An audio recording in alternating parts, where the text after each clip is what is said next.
Hello, everyone. Hello, hello, hello. It is me, Tamika from Rise Up First Christian Academy, coming to you today. First, let me check and see. Can you all hear me? I was unable to pair my earphones to my computer, so I hope I am coming in loud and proud. So if someone could just jump in the chat and let me know if you can hear me or not, I want to make sure this session will not be a long hour, but I do feel like the information that I want to share with you all today is vital to how we can support our children moving forward. As you can see by the title of today's slide, today I want to talk to you about mental health awareness and support with our children. Um, it's something that I think thank you, Brother Zuda. I think that, especially in light of what happened recently, where we were made aware of Miss USA taking her own life, um, how truly important it is for us to address mental health issues, but not just with adults. I wanted us to stop and talk about it in terms of our children today. If you were able to attend last week's session, I mentioned that Rise Up First Christian Academy is going to address supporting our children using three formats. One is spiritual health awareness, the other is mental health awareness, and then academic support. Today, I want to talk to you briefly about the types of services that we will provide regarding mental health awareness.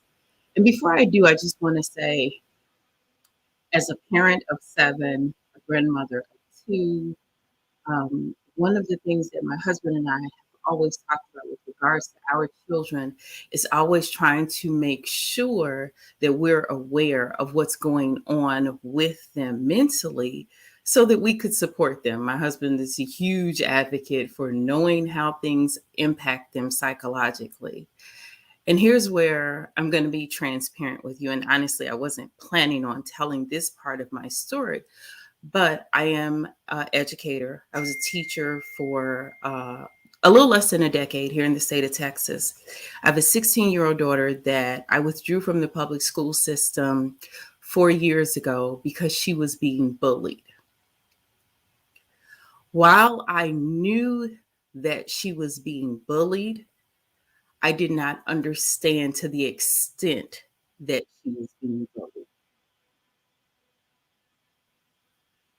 It breaks my heart to share this with you because my daughter rode to school, i.e., worked with me, and she rode home with me because she went to the same school that I taught at. As a matter of fact, her class was literally right above my class. I taught first grade on the first floor, she was in fifth grade on the second floor. And I knew she was being bullied, like I said, and I went through the necessary steps. I talked to her teachers, we talked to the counselor, we brought in the administrators. Um, my administrator even brought in the ISD police and asked me if I would be willing to press charges, which, as I said to her, as a Black mother raising Black children, there's no way I would go to that extent at this time. Here's the really sad part that I had to reconcile with. It wasn't until I withdrew my daughter from school, which was May 18th. Now, school started at the end of August. I withdrew my daughter from school May 18th, even though school ended right after Labor Day, because it was at that point that someone pulled me to the side and told me a little bit more about what was going on. And after I withdrew my daughter from school, I had a real long conversation with her and asked her, "Sweetie, why didn't you tell me what was going on?" And she was like, "Well, Mom, because I knew you would get upset I didn't want you to get fired. I didn't want you to lose your job. And so what saddened me as her mom was it was my job. It is my job to protect my children. And yet my daughter was dealing with something mentally and emotionally that she thought, based on my reaction, would get me in trouble. So she held that in. She held that pain in. She held the hurt that she was dealing with in. And it was so sad because I did not realize until afterwards. And I have to say, good, bad, or otherwise, I wound up resigning from my position a week later because I could not believe that I was so engulfed in what was going on outside of my home and outside of my family that I was not in tune with my child that was in my home with me. And I prided myself on being that woke parent that paid attention to my children, that knew what was going on with them, that was aware of whatever problems they were facing. And here I sit 4 years later, and I'm still working on rebuilding her from what she went through simply because I wasn't aware. Had I known, I would have done what we ultimately have done since then, which is spent more time talking to her, getting her in counseling. Um, and actually, we put a pause on that because we realized the counselor she was seeing wasn't working. That's another story for another time. And so I just want to start, I wanted to start by sharing that with you. So that is part of what drives me to reach out to parents to say, hey, we've got to find a way to be in tune to what our children are dealing with so that we can truly help them. Because you know what? I'm going to pause right here and I'm going to let the statistics speak for themselves.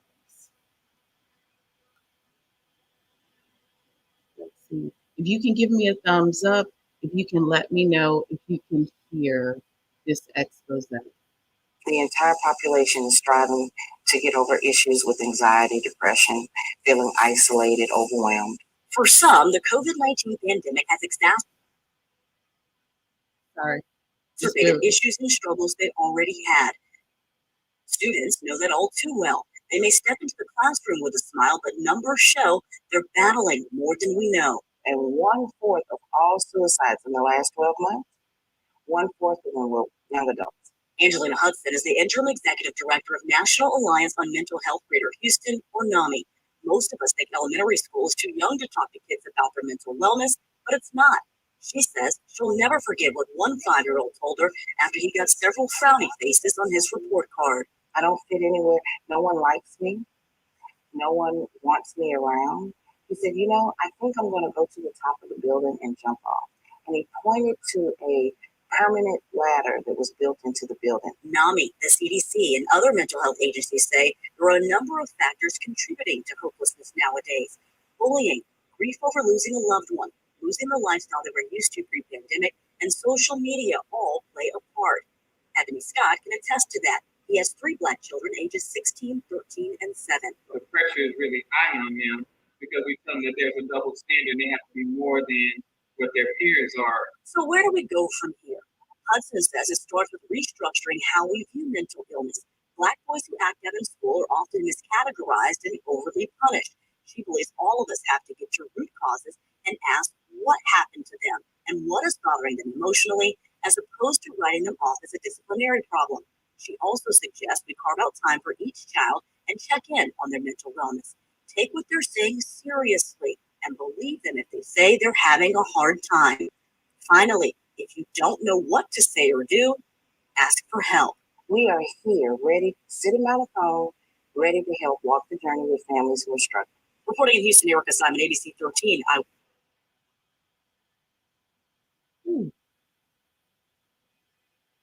Give me a second as I come back over.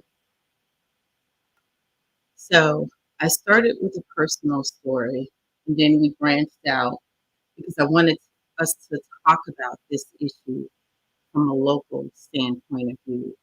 And as you saw, and as I've mentioned before, I'm here in Houston. So this was a expose piece that came on the news back in November here in Houston. And when I heard the startling statistics that one fourth of all suicide rates are amongst young people, my heart sank.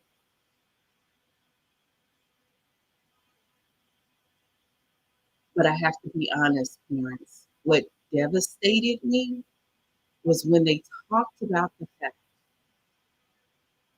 that the suicide rate amongst young Black boys between the ages of 5 and 12 is on the rise. It broke me. It broke me. Five? Five is kindergarten. 12, they're just entering middle school.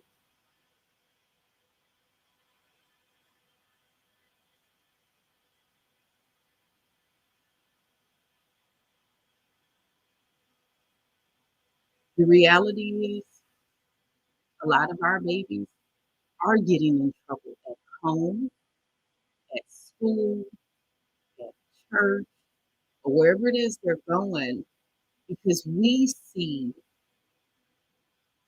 this, we see what's happening without getting to the why. We see the what, and this spotlight is showing us the importance of us getting to the why. So if you're on this chat right now and the teacher's calling you or your kids are home with you and you're like, I can't get them motivated, they're completely unengaged, they're acting out, they're angry, they're throwing tantrums, I challenge you and anyone that loves our young people, please stop looking at the what without delving into the why. Yes, my daughter was disconnected. I would ask her every day, hey, babe, how was school today? Oh, it was great, Mom. Well, what was great about it? Oh, it was great.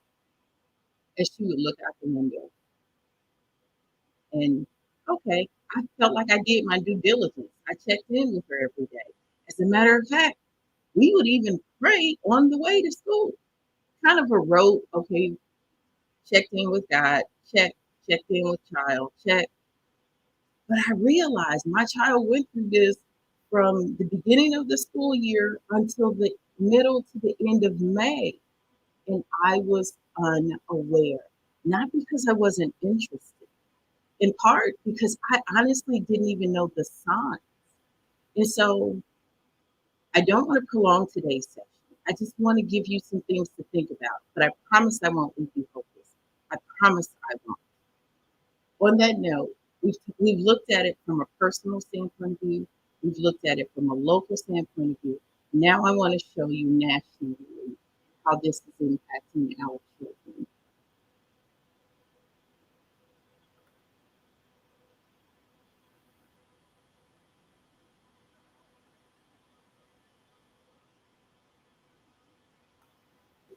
Thoughts that I've had were like, you don't belong here.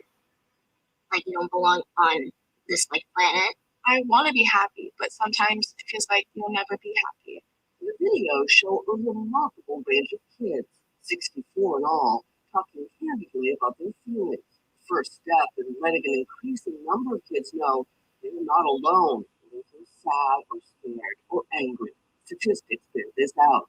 Last year, the number of young people experiencing depression and anxiety doubled to over 20% globally. We have a crisis with children's mental health in the United States. Unfortunately, it's not new, it's just gotten worse. Which is why Dr. Harold Koplowitz, who runs the Child Mind Institute, the national nonprofit that produced these videos, was eager to take skills they've taught to over 60,000 kids in person, deep breathing, breathe in through your nose and out through your mouth, and mindfulness, Try to notice what's happening around you. and make them available to everyone. Our hope would be that not only does the average child get new skills, but if there's a child suffering, that they feel more courageous to raise their hand and ask for help. Feeling that I have the most is sadness. Behind that sadness, then there's more sadness. Jaden Olo is 11 years old. He lives with his two little sisters and parents in Los Angeles. A lot has changed for him since he participated in videos. He was diagnosed with ADHD and has started taking medication. You know, you are so upbeat. Upbeat, upbeat. It's time to get upbeat. You weren't that upbeat when they interviewed you for the video. In fact, Jaden even thought of suicide. I got so pissed at myself once that I thought of stop living entirely. I can't be helped. I'm gonna be trapped like this forever. Jaden's mother tells us she saw he was struggling. He was never really like an angry kid, energy and sometimes sadness, but not anger. And so that was a big signal to me that there was something else going on. Of course, these new videos can't diagnose or treat kids like Jaden, but the hope is they can prevent things from getting worse, showing them techniques to identify and manage, not shy away from, their emotions. The videos use various methods for various ages. In elementary schools, skills are taught through whimsical skits. Daisy was thinking that, like, what if she doesn't like me? What if she hates me? Did I do something wrong? In higher grades, they use a comedian to try and make a connection. I'm a comedian, an actor, and unfortunately at times a human being who feels all kinds of emotions. Jacqueline Berlich teaches high school kids in one of LA's toughest neighborhoods, South Central. She says she's eager to use the videos of her classroom because the last 2 years have been hard for most of the 120 students she teaches. A lot of my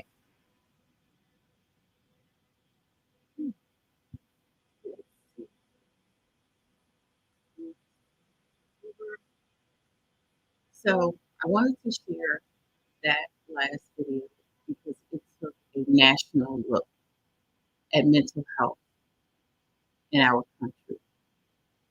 And so what you can see is whether you're talking about an individual situation, such as one that I shared with you, a local news piece, such as what Houston showcased back in November, or even what the NBC Today show looked at on a national level. Our children are struggling mentally. And it's not just happening in isolation. They're dealing with a lot of things. The good, the bad, the ugly about this pandemic, the good, the bad, the ugly about this quarantine is it has caused a lot of isolation with our children and even with us as adults. But hopefully, as adults, we've learned some sort of coping skills.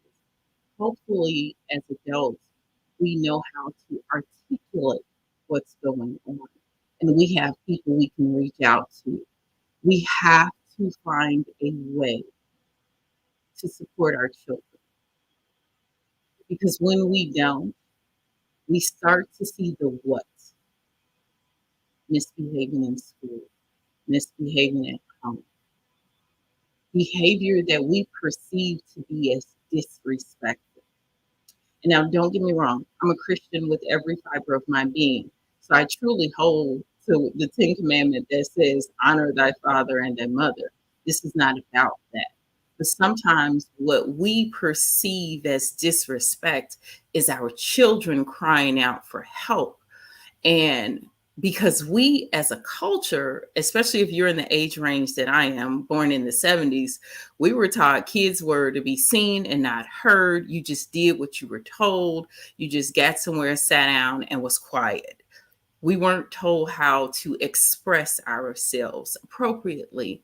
We weren't necessarily given permission to share our emotions.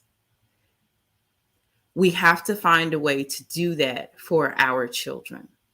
We have to find a way to educate them. We have to find a way to empower them. We have to find a way to give them strategies, tools, and resources. And so here's the thing. Yes, Rise Up First Christian Academy will provide 3 services: spiritual health, and academic health, but most importantly, mental health support and awareness. And here's the cool thing, I have an amazing group of individuals that are here not just to support the children, but oh my gosh, the thing that I was most excited about is each of the individuals that I have on the mental health team right now came to me and said to me, you know what?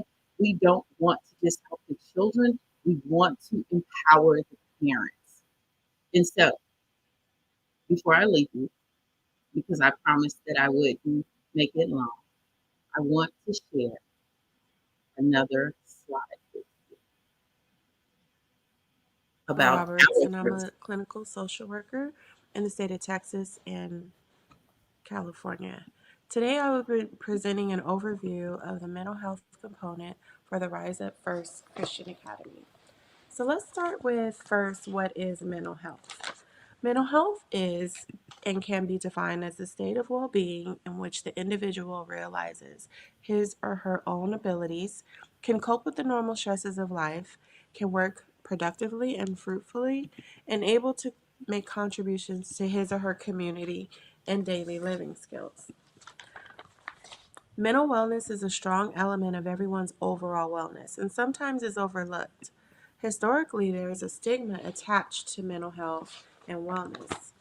In the Black community and other communities of color in general, there are negative viewpoints surrounding mental health. Some of the stigma includes seeking help is considered a weakness and something to hide, reluctance to seek help or treatment because of financial barriers, bullying, physical violence, harassment, and of course, labels of crazy or something Black people just don't do. So, what does this mean for our children? Well, a lot of times our children are exposed to and or witness a lot of trauma or abuse and are not able to express those feelings or even understand what they're feeling. Most often, they're not even taught how to regulate or recognize feelings of worry, anxiousness, fear, depression, or even excitement.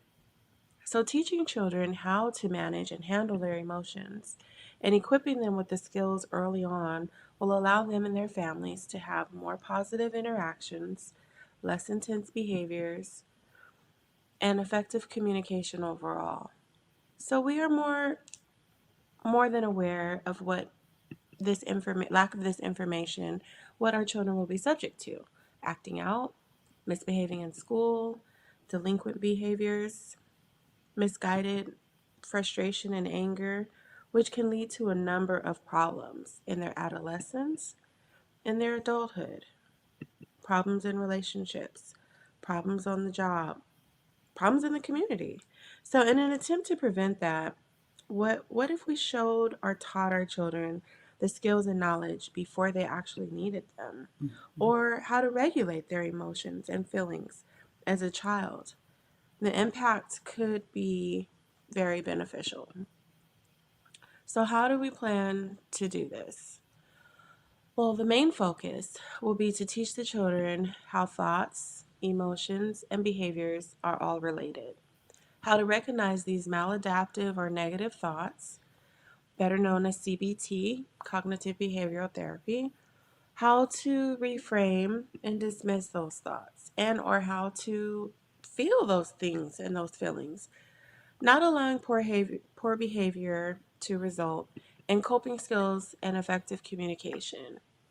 If there is, if poor behavior does actually result from this, how to recover from that. This information will be best distributed within two age appropriate social skills groups. 2 sessions per week, 20 to 30 minutes, first information, and then the second one, a craft or activity. The first group for our 4 to 7 year olds, and the second group for our 8 to 10 year olds, because learning on this level will be more appropriate for them and what we'll be doing. We'll be using CBT worksheets. The first week is the getting to know each other week, and we're going to do strength based activities and workshops that build on their character, how special they are, their self esteem, compliments by name, different things of that sort. The second The second block, this 2 to 6 weeks, will be solidifying, but also creating foundational learning for CBT. The next 6 to 9 weeks, we will be using coping skill cards, mindfulness breathing, and other activities that will help solidify what we've learned in the previous weeks. The subsequent 9 week blocks in the year will be patterned on the spiritual team and what they're working on, and include social skills, manners, interpersonal relationships, and other vital skills for the children to learn. Eventually, I like to include a parent component later, but we'll need more information to formulate that. With these ideas and curriculum, we are building productive citizens for the community and most of all, for the kingdom to come.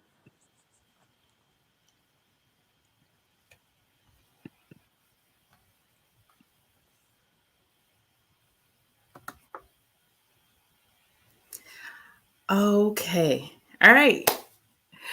That is my amazing sister in Christ, Sister Kanika, who could not be here for this session, but she wanted to share with you all what she has planned for the mental health awareness and support component of Rise Up First Christian Academy. So, as you can see by the slide that's on the screen, this is how we're going to help. What we will be offering for the month of March is access to our 3-part program with the focus on mental health support, and it will be free. Our services, let me say that again. We will be piloting our first session for free. We have a limited number of spaces. But what we're going to do is during the month of February, we're going to come on here. We're going to do question and answer sessions so that you can get a little bit more information about what we'll be doing, how we'll be doing it, why we're doing it. Sister Kanika has agreed to come on and do a more in-depth session, a live session with you all as the parents. But what I'm going to ask you to do is I dropped a jot form link inside of the chat. I'm asking that you take a few minutes. We're only asking for your name and your contact information and the number of children that you have so that we can begin to prepare for our first pilot session, which will take place during the month of March. Once we've gotten this information together, you will start to hear from us within the next week about next steps as to how you can sign up for yourself and your children to be a part of our free pilot session that will include the mental, the spiritual, and the academic introductions to our program. Because what we're aware of is we're new.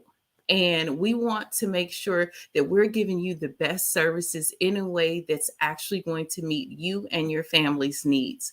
So, once again, we're here to help by offering a free admission for you and your family. We have a limited number of spots available during our pilot session, which will begin on March 6th and end on March 31st. So, my ask of you, once again, is go to that jot form. Please fill it out. My second ask of you, please share this video. Share this video with parents, guardians, aunties, uncles, grandparents, whomever. Share this video on your page. Send it in the inbox. Send it as a text, because I know that I am not the only one that has had a child that has struggled with mental health issues that I was unaware of. Please go to our page on Facebook, like and follow us so that you will be aware of when our next live stream will take place. Because if I say it now, you may not come back. But if I get you to like and follow, then you'll have to go to the page and keep up with what we have going on our page. On that note, I also want to say, on a very serious note, if you know of someone, think you know of someone, Please share this 1-800 hotline number with them. It is the National Suicide Prevention Lifeline. As a matter of fact, maybe you're sitting there thinking, you know what, I don't know anybody that needs this information. Do us both a favor. Save it in your phone anyways.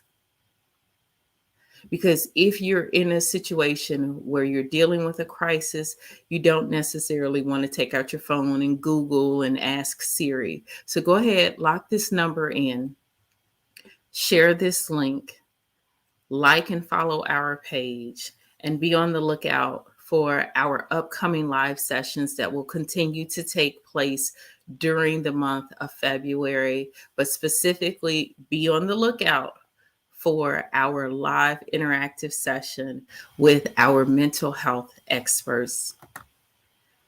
If you want to learn more, please go to that link that I put in the chat. Share it with family and friends and input your contact information. We promise we will not share, we will not solicit. We will simply use your information to compile a list of families that are interested in attending our first pilot session that will be absolutely free during the month of March. Thank you for tuning in. Grace and peace.